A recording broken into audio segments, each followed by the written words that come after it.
भारत में जमानत बेल एक महत्वपूर्ण कानूनी प्रक्रिया है जो किसी आरोपी को अदालत द्वारा दी जाती है। जब कोई व्यक्ति किसी अपराध के आरोप में गिरफ्तार होता है तो उसे जमानत मिलने की संभावना होती है, जिससे वह बिना जेल में रहे अपनी कानूनी लड़ाई लड़ सकता है। इस लेख में हम जमानत के प्रकार, प्रक्रिया और इससे संबंधित महत्वपूर्ण पहलुओं पर चर्चा करेंगे। जमानत क्या है? जमानत एक कानूनी प्रक्रिया है जिसमें अदालत आरोपी को उसकी गिरफ्तारी के बावजूद कुछ शर्तों के आधार पर रिहा करने का आदेश देती है। जमानत का उद्देश्य आरोपी को स्वतंत्रता प्रदान करना है ताकि वह अपनी न्यायिक प्रक्रिया को सही तरीके से पूरा कर सके। जब जमानत मिलती है तो आरोपी को जेल से रिहा कर दिया जाता है, लेकिन उसे अदालत की शर्तों का पालन करना होता है। जमानत के प्रकार। भारत में जमानत मुख्य रूप से 3 प्रकार की होती है। 1. नियमित जमानत, रेगुलर बेल। यह जमानत उन मामलों में दी जाती है जहां आरोपी पहले से ही गिरफ्तार हो चुका है। आरोपी को इस जमानत के लिए अदालत में आवेदन करना होता है। 2. अंतरिम जमानत, इंटरिम बेल। यह अस्थायी जमानत होती है जो आरोपी को जमानत की नियमित सुनवाई से पहले दी जाती है। इसे तत्काल राहत के लिए आवेदन किया जाता है, खासकर जब आरोपी को तत्काल चिकित्सा सहायता की आवश्यकता होती है। 3. सशर्त जमानत, कंडीशनल बेल। यह जमानत कुछ शर्तों के आधार पर दी जाती है, जैसे कि आरोपी को अदालत में उपस्थित रहना या किसी निश्चित स्थान पर रहने का आदेश। जमानत की प्रक्रिया। जमानत प्राप्त करने की प्रक्रिया निम्नलिखित चरणों में होती है। 1. जमानत आवेदन दाखिल करना। जब कोई व्यक्ति गिरफ्तार होता है तो उसके वकील को जमानत के लिए आवेदन दाखिल करना होता है। यह आवेदन संबंधित अदालत में पेश किया जाता है। आवेदन में यह उल्लेख करना आवश्यक है कि क्यों आरोपी को जमानत दी जानी चाहिए। 2. सुनवाई। आवेदन के बाद अदालत एक सुनवाई की तारीख तय करती है। इस सुनवाई में आरोपी का वकील और अभियोजन पक्ष, प्रोसिक्यूशन, दोनों अपनी बात रख सकते हैं। 3. अदालत का निर्णय। सुनवाई के बाद अदालत जमानत देने या न देने का निर्णय लेती है। यदि अदालत जमानत देती है तो उसे कुछ शर्तों के साथ या बिना शर्तों के जारी किया जा सकता है। 4. जमानत बॉन्ड। अगर जमानत दी जाती है तो आरोपी को जमानत बॉन्ड पर हस्ताक्षर करना होता है। ये बॉन्ड एक कानूनी दस्तावेज है जिसमें आरोपी यह सुनिश्चित करता है कि वह अदालत की शर्तों का पालन करेगा। जमानत देने के कारण। अदालत जमानत देने के समय कुछ बिंदुओं पर विचार करती है।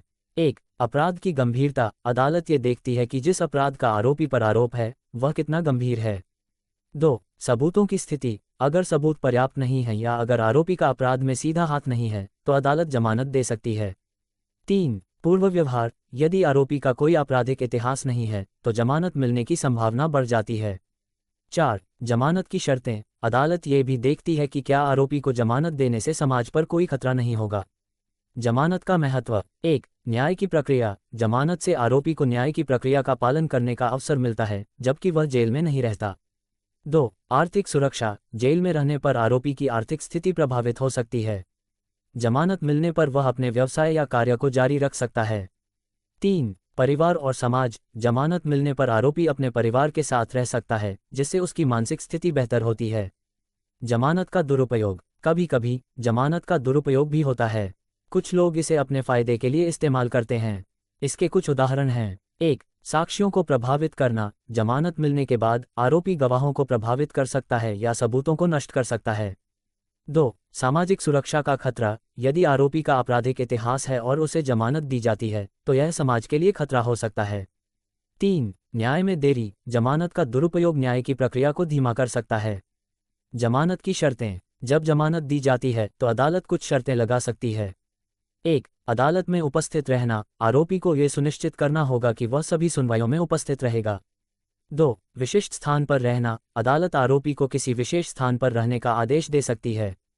3. सामाजिक गतिविधियों में भाग न लेना। आरोपी को किसी भी प्रकार की आपराधिक गतिविधियों में भाग लेने से रोक सकती है। जमानत के खिलाफ अपील। यदि जमानत के आवेदन को अस्वीकार किया जाता है तो आरोपी इसके खिलाफ उच्च न्यायालय में अपील कर सकता है। अपील प्रक्रिया में निम्नलिखित चरण होते हैं। 1. अपील दाखिल करना। आरोपी को उच्च न्यायालय में अपील दाखिल करनी होती है जिसमें उसे जमानत के लिए नए सबूत या तर्क प्रस्तुत करने होते हैं।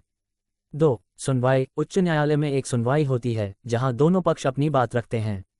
3. निर्णय। उच्च न्यायालय जमानत के मामले में निर्णय लेता है। अगर जमानत दी जाती है तो आरोपी को रिहा किया जा सकता है। निष्कर्ष। जमानत एक महत्वपूर्ण कानूनी प्रक्रिया है जो आरोपी को अपनी न्यायिक लड़ाई लड़ने का अवसर देती है। भारत में जमानत के विभिन्न प्रकार और प्रक्रियाएं हैं जो इसे एक जटिल लेकिन आवश्यक प्रक्रिया बनाती हैं। जमानत का सही इस्तेमाल न्याय की प्रक्रिया को सुगम बनाता है, जबकि इसका दुरुपयोग समाज के लिए खतरा पैदा कर सकता है। यदि आप या आपके जानने वाले को कभी जमानत की आवश्यकता हो, तो कानूनी सलाह लेना महत्वपूर्ण है। इससे आप सही प्रक्रिया को समझ सकेंगे और अपने अधिकारों का संरक्षण कर सकेंगे। जमानत का उद्देश्य न केवल आरोपी को स्वतंत्रता देना है, बल्कि न्यायिक प्रणाली को सही तरीके से चलाना भी है। भारत में जमानत बेल एक महत्वपूर्ण कानूनी प्रक्रिया है, जो किसी आरोपी को अदालत द्वारा दी जाती है। जब कोई व्यक्ति किसी अपराध के आरोप में गिरफ्तार होता है, तो उसे जमानत मिलने की संभावना होती है, जिससे वह बिना जेल में रहे अपनी कानूनी लड़ाई लड़ सकता है। इस लेख में हम जमानत के प्रकार, प्रक्रिया और इससे संबंधित महत्वपूर्ण पहलुओं पर चर्चा करेंगे। जमानत क्या है? जमानत एक कानूनी प्रक्रिया है जिसमें अदालत आरोपी को उसकी गिरफ्तारी के बावजूद कुछ शर्तों के आधार पर रिहा करने का आदेश देती है। जमानत का उद्देश्य आरोपी को स्वतंत्रता प्रदान करना है, ताकि वह अपनी न्यायिक प्रक्रिया को सही तरीके से पूरा कर सके। जब जमानत मिलती है तो आरोपी को जेल से रिहा कर दिया जाता है, लेकिन उसे अदालत की शर्तों का पालन करना होता है। जमानत के प्रकार। भारत में जमानत मुख्य रूप से 3 प्रकार की होती है। 1. नियमित जमानत, रेगुलर बेल। यह जमानत उन मामलों में दी जाती है जहां आरोपी पहले से ही गिरफ्तार हो चुका है। आरोपी को इस जमानत के लिए अदालत में आवेदन करना होता है। 2. अंतरिम जमानत, इंटरिम बेल। यह अस्थायी जमानत होती है जो आरोपी को जमानत की नियमित सुनवाई से पहले दी जाती है। इसे तत्काल राहत के लिए आवेदन किया जाता है, खासकर जब आरोपी को तत्काल चिकित्सा सहायता की आवश्यकता होती है। 3. सशर्त जमानत, कंडीशनल बेल। यह जमानत कुछ शर्तों के आधार पर दी जाती है, जैसे कि आरोपी को अदालत में उपस्थित रहना या किसी निश्चित स्थान पर रहने का आदेश। जमानत की प्रक्रिया। जमानत प्राप्त करने की प्रक्रिया निम्नलिखित चरणों में होती है। 1. जमानत आवेदन दाखिल करना। जब कोई व्यक्ति गिरफ्तार होता है तो उसके वकील को जमानत के लिए आवेदन दाखिल करना होता है। यह आवेदन संबंधित अदालत में पेश किया जाता है। आवेदन में यह उल्लेख करना आवश्यक है कि क्यों आरोपी को जमानत दी जानी चाहिए। 2. सुनवाई। आवेदन के बाद अदालत एक सुनवाई की तारीख तय करती है। इस सुनवाई में आरोपी का वकील और अभियोजन पक्ष, प्रोसिक्यूशन, दोनों अपनी बात रख सकते हैं। 3. अदालत का निर्णय। सुनवाई के बाद अदालत जमानत देने या न देने का निर्णय लेती है। यदि अदालत जमानत देती है तो उसे कुछ शर्तों के साथ या बिना शर्तों के जारी किया जा सकता है। 4. जमानत बॉन्ड। अगर जमानत दी जाती है तो आरोपी को जमानत बॉन्ड पर हस्ताक्षर करना होता है। ये बॉन्ड एक कानूनी दस्तावेज है जिसमें आरोपी यह सुनिश्चित करता है कि वह अदालत की शर्तों का पालन करेगा। जमानत देने के कारण। अदालत जमानत देने के समय कुछ बिंदुओं पर विचार करती है। 1. अपराध की गंभीरता। अदालत ये देखती है कि जिस अपराध का आरोपी पर आरोप है वह कितना गंभीर है। 2. सबूतों की स्थिति। अगर सबूत पर्याप्त नहीं है या अगर आरोपी का अपराध में सीधा हाथ नहीं है तो अदालत जमानत दे सकती है। 3. पूर्व व्यवहार। यदि आरोपी का कोई आपराधिक इतिहास नहीं है तो जमानत मिलने की संभावना बढ़ जाती है। 4. जमानत की शर्तें। अदालत ये भी देखती है कि क्या आरोपी को जमानत देने से समाज पर कोई खतरा नहीं होगा। जमानत का महत्व। 1. न्याय की प्रक्रिया। जमानत से आरोपी को न्याय की प्रक्रिया का पालन करने का अवसर मिलता है, जबकि वह जेल में नहीं रहता। 2. आर्थिक सुरक्षा। जेल में रहने पर आरोपी की आर्थिक स्थिति प्रभावित हो सकती है। जमानत मिलने पर वह अपने व्यवसाय या कार्य को जारी रख सकता है। 3. परिवार और समाज। जमानत मिलने पर आरोपी अपने परिवार के साथ रह सकता है, जिससे उसकी मानसिक स्थिति बेहतर होती है। जमानत का दुरुपयोग। कभी कभी जमानत का दुरुपयोग भी होता है। कुछ लोग इसे अपने फायदे के लिए इस्तेमाल करते हैं। इसके कुछ उदाहरण हैं। 1. साक्ष्यों को प्रभावित करना। जमानत मिलने के बाद आरोपी गवाहों को प्रभावित कर सकता है या सबूतों को नष्ट कर सकता है। 2. सामाजिक सुरक्षा का खतरा। यदि आरोपी का आपराधिक इतिहास है और उसे जमानत दी जाती है तो यह समाज के लिए खतरा हो सकता है। 3. न्याय में देरी। जमानत का दुरुपयोग न्याय की प्रक्रिया को धीमा कर सकता है। जमानत की शर्तें। जब जमानत दी जाती है तो अदालत कुछ शर्तें लगा सकती है।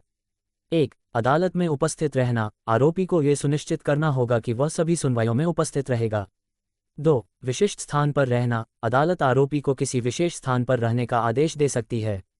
3. सामाजिक गतिविधियों में भाग न लेना। आरोपी को किसी भी प्रकार की आपराधिक गतिविधियों में भाग लेने से रोक सकती है। जमानत के खिलाफ अपील। यदि जमानत के आवेदन को अस्वीकार किया जाता है तो आरोपी इसके खिलाफ उच्च न्यायालय में अपील कर सकता है। अपील प्रक्रिया में निम्नलिखित चरण होते हैं। 1. अपील दाखिल करना। आरोपी को उच्च न्यायालय में अपील दाखिल करनी होती है, जिसमें उसे जमानत के लिए नए सबूत या तर्क प्रस्तुत करने होते हैं। 2. सुनवाई। उच्च न्यायालय में एक सुनवाई होती है जहां दोनों पक्ष अपनी बात रखते हैं। 3. निर्णय: उच्च न्यायालय जमानत के मामले में निर्णय लेता है। अगर जमानत दी जाती है तो आरोपी को रिहा किया जा सकता है। निष्कर्ष: जमानत एक महत्वपूर्ण कानूनी प्रक्रिया है जो आरोपी को अपनी न्यायिक लड़ाई लड़ने का अवसर देती है। भारत में जमानत के विभिन्न प्रकार और प्रक्रियाएं हैं जो इसे एक जटिल लेकिन आवश्यक प्रक्रिया बनाती हैं। जमानत का सही इस्तेमाल न्याय की प्रक्रिया को सुगम बनाता है, जबकि इसका दुरुपयोग समाज के लिए खतरा पैदा कर सकता है। यदि आप या आपके जानने वाले को कभी जमानत की आवश्यकता हो तो कानूनी सलाह लेना महत्वपूर्ण है।